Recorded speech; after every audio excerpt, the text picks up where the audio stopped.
کتنے سادہ مزاج ہیں ہم لوگ، کتنی سادی سی بات کرتے ہیں، ایک گودیا نشین کو سرور کائنات کرتے ہیں، اور پتھر چلانے والوں کو دی ہے دعائے مغفرت، کتنا حسین یا نبی آپ کا، اور بندہ یاسی یعنی بقائی دکھ کے بھون میں آن پھنسا ہے، بندہ یاسی یعنی بقائی دکھ کے بھون میں آن پھنسا ہے، تمرے سوا آپ کس کو پکارے پیارے محمد صلی اللہ علیہ وسلم۔ آزاد آج کے محفل صاحب تراواجوں کے ساتھ جناب حاجی محمد نعیم صاحب بقائی، حافظ فہیم صاحب بقائی و جملہ اہل خانہ کی جانب سے بسلسلہ دعوت رجب شریف مصطفی شریف منعقد ہے، جس میں آپ اور ہم سب شریک ہیں۔ رب کائنات اپنے حبیب کے صدقے میں آپ کی ہماری سب کی حاضری کو اپنی بارگاہ میں قبولیت کا درجہ عطا فرمائے، اور جن جن لوگوں نے اس کا اہتمام کیا، دعوت میں حصہ لیا، ان سب کو اس کا بہتر اجر عطا فرمائے۔ ابھی آپ اس منبر رسول سے عزیزم حافظ اختر صاحب اور حرد عزیزم حافظ وقاری عارف رحمانی صاحب سے تقریر اور اس کے بعد نعت رسول صلی اللہ علیہ وسلم سماعت فرمائے۔ رب کائنات اپنے حبیب کے صدقے میں ہم کو اور آپ کو سب کو انتظار کی بتائے باتوں پر چلنے کی توفیق عطا فرمائے۔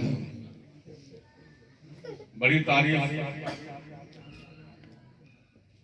ان لوگوں نے ہماری کی، اس کی وجہ یہ ہے کہ بے پناہ ہم سے محبت کرتے ہیں اور اس محبت کی اپنی مثال پیش کرتے ہیں۔ حالانکہ میں نہ پیر ہوں اور نہ میں کوئی عالم ہوں، میں دارالعلوم خانہ صفیہ کرنائے گنج گونڈہ کا ایک ادنا سا خادم ہوں اور اپنے سرکاروں کی بارگاہوں کی خاک کا ایک ادنا سا فرزا ہوں، اور اسی میں اپنے کو ضم کیے رہتا ہوں کہ شاید مجھ گنہگار کا بھی کوئی ایسا عمل ہو جو رب کی بارگاہ میں قبول ہو جائے اور میرے نجات کا ذریعہ بن جائے۔ اسی کے تحت آپ کے بیچ میں حاضر آ گیا۔ بزرگوں کی کراماتیں، بزرگوں کی باتیں آپ نے سماعت فرمائی، بہت صاف سمجھ لیجیے، اور میں بارہا اس بات کو کہتا ہوں کہ اللہ نے اپنے نبیوں کو اختیار دیے تو ان سے معجزات ہوئے، اللہ نے اپنے نبی کے چہیتے بندوں کو اختیار دیے تو ان سے کرامات ظاہر ہوئے۔ تو نہ تو ہم کو معجزات کا تعجب ہے اور نہ کراماتوں کا تعجب۔ بے شک